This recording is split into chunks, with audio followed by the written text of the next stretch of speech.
24ാം party കോൺഗ്രസിന് മുന്നോടിയായുള്ള CPIM സംസ്ഥാന സമ്മേളനത്തിൽ അല്പസമയത്തിനകം പതാക ഉയരും. പൊതുസമ്മേളന നഗരിയായ ആശ്രാമം മൈതാനത്ത് സ്വാഗത സംഘം ചെയർമാൻ KN ബാലഗോപാൽ പതാക ഉയർത്തും. സംസ്ഥാന സമ്മേളനത്തിന്റെ പതാക, ദീപശിഖ, കൊടിമര ജാഥകൾ ആശ്രാമം മൈതാനത്ത് പ്രവേശിക്കുന്നു. അതിന്റെ തത്സമയ ദൃശ്യങ്ങളാണ് പ്രേക്ഷകർ ഇപ്പോൾ കണ്ടുകൊണ്ടിരിക്കുന്നത്. ഉടൻ തന്നെ കൊടിയേറുകയാണ് സംസ്ഥാന സമ്മേളനത്തിന്. ശ്രീജിത്ത് വിശദാംശങ്ങളുമായി. ശ്രീജിത്ത്, അങ്ങനെ അല്പസമയത്തിനകം കൊടിയേറ്റം നടക്കുകയാണ്. 30 വർഷത്തിന് ശേഷം കൊല്ലത്തേക്ക് CPIMന്റെ സംസ്ഥാന സമ്മേളനം എത്തുകയാണ്. അല്പസമയത്തിനകം കൊടിയേറും. വിശദാംശങ്ങൾ. CPIMന്റെ സംസ്ഥാന സമ്മേളനം തുടക്കം കുറിച്ചുകൊണ്ട് പൊതുസമ്മേളന നഗരിയായ സീതാറാം യെച്ചൂരി നഗറിൽ അല്പസമയത്തിനകം പതാക ഉയർത്തും. വയലാറിൽ നിന്നുള്ള ദീപശിഖ ജാഥയും കയ്യൂരിൽ നിന്നുള്ള പതാക ജാഥയും ശൂരനാട് രക്തസാക്ഷി മണ്ഡപത്തിൽ നിന്നുള്ള കൊടിമര ജാഥയും അല്പം മുമ്പാണ് ഈ പൊതുസമ്മേളന നഗരിയിൽ സംഗമിച്ചത്. അപ്പോൾ കൊടിമരം ഇവിടെ സ്ഥാപിക്കാനുള്ള ശ്രമമാണ് നടക്കുന്നത്. പ്രധാനപ്പെട്ട നേതാക്കളുടെ സാന്നിധ്യത്തിലാണ് ഇവിടെ പതാക ഉയർത്തൽ നടക്കുന്നത്.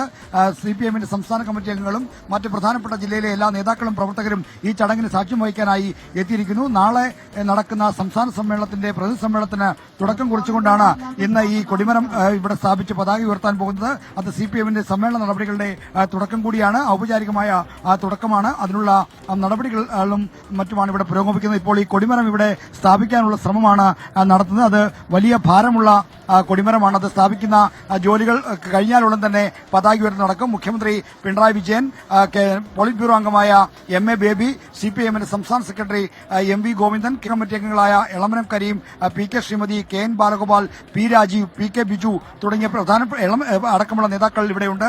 ഒപ്പം സംസ്ഥാന സെക്രട്ടേറിയറ്റിലെ മറ്റംഗങ്ങളും സംസ്ഥാന സമിതി അംഗങ്ങളും കൊല്ലം ജില്ലയിലെ പ്രധാനപ്പെട്ട നേതാക്കളും പ്രവർത്തകരുമെല്ലാം ഈ ചടങ്ങിന് സാക്ഷ്യം വഹിക്കാനായി എത്തിയിരിക്കുന്നു. കൊല്ലത്ത് 30 വർഷത്തിന് ശേഷം നടക്കുന്ന സംസ്ഥാന സമ്മേളനത്തെ ആവേശപൂർവ്വമാണ് ഇവിടുത്തെ CPIM പ്രവർത്തകർ സ്വീകരിക്കുന്നത്. അതിന്റെ എല്ലാ ആവേശവും പ്രകടമാകുന്ന ദൃശ്യങ്ങളാണ് കൊല്ലത്ത് ആശ്രാമം മൈതാനിൽ നമുക്ക് കാണാൻ കഴിയുന്നത്. ആവേശകരമായ ഒരു ജാഥയോടുകൂടിയാണ് ഇവിടെ പൊതുസമ്മേളന നഗരിയിലേക്ക് ഈ 3 പതാക, കൊടിമര, ദീപശിഖ ജാഥകൾ എത്തിയത്. കയ്യൂരിൽ നിന്ന് M സ്വരാജ് നയിച്ച ജാഥയാണ് ഇവിടെ പതാകയുമായി എത്തിയത്. വയലാറിൽ നിന്ന് PK ബിജു നയിച്ച CB ചന്ദ്രബാബു സംസ്ഥാന കമ്മിറ്റി അംഗം മാനേജറായ ജാഥയും ഇവിടെ എത്തി. ഈ കൊടിമര ജാഥ കേന്ദ്ര കമ്മിറ്റി അംഗമായ CS സുജാതയാണ് നയിച്ചത്. അപ്പോൾ ഇവിടെ ഉടൻ തന്നെയാണ് പതാക ഉയർത്തൽ നടക്കേണ്ടത്. ഇപ്പോൾ ഈ കൊടിമരം ഉയർത്താനുള്ള ശ്രമം കയർകെട്ടി ഈ കൊടിമരം ഉയർത്തുന്ന ദൃശ്യങ്ങളാണ് നമുക്കിപ്പോൾ കാണാൻ കഴിയുന്നത്. എന്തായാലും CPIM സംസ്ഥാന സമ്മേളനത്തിന് അല്പസമയത്തിനകം കൊല്ലത്ത് പതാക ഉയരും. പൊതുസമ്മേളന നഗരി ആശ്രാമം മൈതാനമാണ്. സ്വാഗത സംഘം ചെയർമാൻ KN ബാലഗോപാൽ അല്പസമയത്തിനകം പതാക ഉയർത്തും. ദീപക് ധർമ്മടം കൂടിയുണ്ട്. ദീപക്, ഇപ്പോൾ കൊടിമരം അവിടെ സ്ഥാപിച്ചിരിക്കുകയാണ്. ഇനി പതാക ഉയർത്തലാണ്. ഇന്ന് പ്രത്യേകിച്ച് ഇതിനു ശേഷം കാര്യപരിപാടികളുണ്ടോ? അനുജ, ഇപ്പോൾ ദൃശ്യങ്ങളിൽ തത്സമയം കാണുന്നത് ഇതാ ശൂരനാടിൽ നിന്നും CS സുജാത നയിച്ച ഈ കൊടിമര ജാഥ ഇവിടെ എത്തി. എളമരം കരീം ഏറ്റുവാങ്ങി ഇതാ ഇപ്പോൾ കൊടിമരം സ്ഥാപിക്കുന്നു. ഇതാ KN ബാലഗോപാൽ കൊടിമരത്തിൽ കൈപിടിച്ചുകൊണ്ട് മറ്റ് റെഡ് വളണ്ടിയർമാരും കൂടി കൊടിമരം സ്ഥാപിച്ചു കഴിഞ്ഞു. ഇനി അല്പസമയത്തിനകം തന്നെ പതാക ഏറ്റുവാങ്ങലും പതാക ഉയർത്തലും നടക്കും. പ്രവർത്തകർ, പ്രതിനിധികൾ ആവേശത്തോടുകൂടി ഇൻകുലാബ് വിളിക്കുന്നു, മുദ്രാവാക്യം വിളിച്ചുകൊണ്ടിരിക്കുകയാണ്. രക്തപതാകയ്ക്ക് സിന്ദാബാദ് വിളിക്കുകയാണ്. ഇതാ ദൃശ്യങ്ങളിൽ കാണാം, നമ്മുടെ ജയൻ കല്യാശ്ശേരി പറഞ്ഞ ദൃശ്യങ്ങൾ തത്സമയം കാണുന്നു. ഇതാ സ്റ്റേജിൽ സംസ്ഥാന സെക്രട്ടറി, പോളിറ്റ് ബ്യൂറോ അംഗം MV ഗോവിന്ദൻ മാസ്റ്റർ, തൊട്ടടുത്ത് തന്നെ KN ബാലഗോപാൽ സംഘാടക സമിതി ചെയർമാനാണ്. ഒപ്പം കേന്ദ്ര കമ്മിറ്റി അംഗം ധനമന്ത്രി അദ്ദേഹമാണ് അല്പസമയത്തിനകം പതാക ഉയർത്തുക. വലിയ ആവേശത്തോടു കൂടിയാണ് ആശ്രാമം മൈതാനത്തിൽ ഈ 3 ജാഥകൾ ഒരുമിച്ചെത്തുന്നു. ജാഥ എത്തിക്കഴിഞ്ഞു.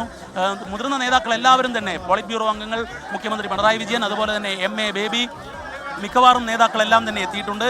കേന്ദ്ര കമ്മിറ്റി അംഗങ്ങൾ, സംസ്ഥാന സെക്രട്ടേറിയറ്റ് അംഗങ്ങൾ എല്ലാവരും എത്തിക്കഴിഞ്ഞിരിക്കുന്നു. അല്പസമയത്തിനകം തന്നെ പതാക ഉയർത്താൻ വേണ്ടിയുള്ള നടപടികളിലേക്ക് കടക്കുകയാണ്. പതാക അല്പസമയത്തിനകം ഏറ്റുവാങ്ങും.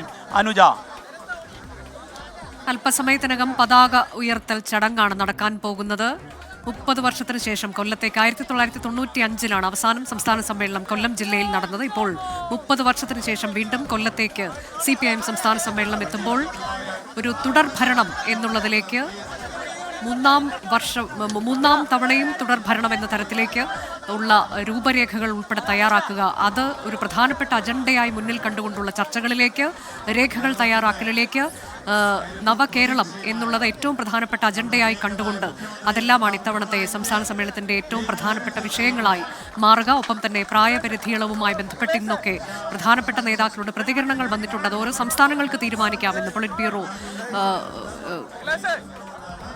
ശരി, ആർ ശ്രീജിത്ത് കൂടിയുണ്ട്. ശ്രീജിത്ത്, ഇപ്പോൾ ഇന്ന് ഈ ചടങ്ങിന് ശേഷം പ്രധാനപ്പെട്ട എന്തെങ്കിലും കാര്യപരിപാടികളുണ്ടോ? നാളെ മുതലല്ലേ പ്രധാനപ്പെട്ട ചർച്ചകൾ തുടങ്ങുന്നത്? പതാക ഉയർത്തൽ ചടങ്ങിന് ശേഷം ഇന്ന് മറ്റ് സമ്മേളനവുമായി ബന്ധപ്പെട്ട നടപടികളൊന്നും പൊതുപരിപാടികളായില്ല. ഇന്ന് രാത്രി 7 മണിക്ക് CPIMന്റെ സംസ്ഥാന കമ്മിറ്റി CPM ജില്ലാ കമ്മിറ്റി ഓഫീസിൽ ചേരും. അത് നാളെ നടക്കുന്ന പ്രതിനിധി സമ്മേളനത്തിനെ നിയന്ത്രിക്കുന്ന കമ്മിറ്റികളുടെ രൂപീകരണം ചർച്ച ചെയ്യുന്നതിന് വേണ്ടിയാണ്. സംസ്ഥാന സെക്രട്ടേറിയറ്റ് തയ്യാറാക്കിയ നിർദ്ദേശം ഈ യോഗത്തിൽ അവതരിപ്പിച്ച് അതിന് അംഗീകാരം നേടുകയാണ് സാധാരണയുള്ള നടപടിക്രമം. സമ്മേളനം നിയന്ത്രിക്കുന്ന പ്രൊസീഡിയം, ഒപ്പം തന്നെ സമ്മേളനത്തിൽ അവതരിപ്പിക്കേണ്ട പ്രമേയങ്ങൾ തയ്യാറാക്കാൻ ചുമതലപ്പെട്ട പ്രമേയ കമ്മിറ്റി, സമ്മേളനത്തിൽ വരുന്ന ചർച്ചകളിലെയും മറ്റും വിശദാംശങ്ങൾ രേഖപ്പെടുത്തുന്ന മിനിറ്റ്സ് കമ്മിറ്റി, ഒപ്പം തന്നെ സമ്മേളനത്തിൽ നിന്ന് പ്രതിനിധികൾ വിവരങ്ങൾ രേഖപ്പെടുത്തി അതിനെ വിശകലനത്തിന് വിധേയമാക്കുന്ന ക്രെഡൻഷ്യൽ കമ്മിറ്റി, ഈ 4 കമ്മിറ്റികളുടെയും നിർദ്ദേശം സെക്രട്ടേറിയറ്റ് സംസ്ഥാന സമിതിയിൽ അവതരിപ്പിക്കും. അതുകൂടി അംഗീകരിച്ചുകൊണ്ടായിരിക്കും സംസ്ഥാന കമ്മിറ്റിയുടെ അജണ്ട പൂർത്തിയാക്കാൻ പോകുന്നത്. എന്തായാലും സംസ്ഥാന കമ്മിറ്റി യോഗം 7 മണിക്ക് പോളയത്തോട് CPIMന്റെ ജില്ലാ കമ്മിറ്റി ഓഫീസിൽ ചേരും. അത് മാത്രമാണ് ഇന്ന് നടപടികൾ. നാളെ രാവിലെ 9 മണിക്ക് ഈ പ്രതിനിധി സമ്മേളനം നടക്കുന്ന കൊല്ലം ടൗൺ ഹാൾ, അതിന് കോടിയേരി ബാലകൃഷ്ണന്റെ പേരിലാണ് നാമകരണം ചെയ്തിരിക്കുന്നത്. ആ നഗരി കോടിയേരി ബാലകൃഷ്ണൻ നഗറിൽ നാളെ 9 മണിക്ക് പതാക ഉയർത്തൽ ചടങ്ങോടുകൂടി അതോടൊപ്പം തന്നെ രക്തസാക്ഷി മണ്ഡപത്തിൽ പുഷ്പാർച്ചനയോടുകൂടി ആയിരിക്കും പ്രതിനിധി സമ്മേളനം ആരംഭിക്കുക. നാളെ ജില്ലയിലെ മുതിർന്ന നേതാവായിരിക്കും ഈ പതാക ഉയർത്താൻ പോകുന്നത്. പതാക ഉയർത്തുന്ന എന്നതിന് അടക്കമുള്ള കാര്യങ്ങൾ ഇന്ന് തന്നെ സംസ്ഥാന കമ്മിറ്റി യോഗത്തിൽ നിശ്ചയിക്കും. അതിനുശേഷം ഇന്നത്തെ സംസ്ഥാന കമ്മിറ്റി നാളെ രാവിലെ 10 മണിക്ക് പൊളിറ്റ് ബ്യൂറോ കോർഡിനേറ്റർ പ്രകാശ് കാരാട്ടാണ് ഈ CPIMന്റെ സംസ്ഥാന സമ്മേളനം ഉദ്ഘാടനം ചെയ്യാൻ പോകുന്നത്. ശ്രീജിത്ത്, ഇത്തവണ 2ാം തവണ കിട്ടിയ തുടർഭരണത്തിന്റെ തുടർച്ച എന്നതിലേക്ക് ഊന്നൽ നൽകിക്കൊണ്ടുള്ള ചർച്ചകൾ, നവകേരളം എന്നുള്ളത് മുന്നിൽ കണ്ടുകൊണ്ടുള്ള രേഖകൾ സമർപ്പിക്കൽ, ഇത്തരം എന്തെല്ലാം പ്രത്യേകതകളാണ് ഇത്തവണത്തെ കൊല്ലം സംസ്ഥാന സമ്മേളനത്തിനുള്ളത്? അനുജ, സാധാരണ CPIMന്റെ സംസ്ഥാന സമ്മേളനത്തിൽ കഴിഞ്ഞ 3 വർഷക്കാലത്തെ മുൻ സമ്മേളനം മുതൽ ഇപ്പോൾ വരെയുള്ള സമ്മേളന കാലം വരെയുള്ള രാഷ്ട്രീയം ചെയ്തുകൊണ്ടുള്ള റിപ്പോർട്ട് അവതരണവും അതിന്മേലുള്ള ചർച്ചയുമാണ്. എന്നാൽ ഇത്തവണയും എറണാകുളത്തെ സമാനം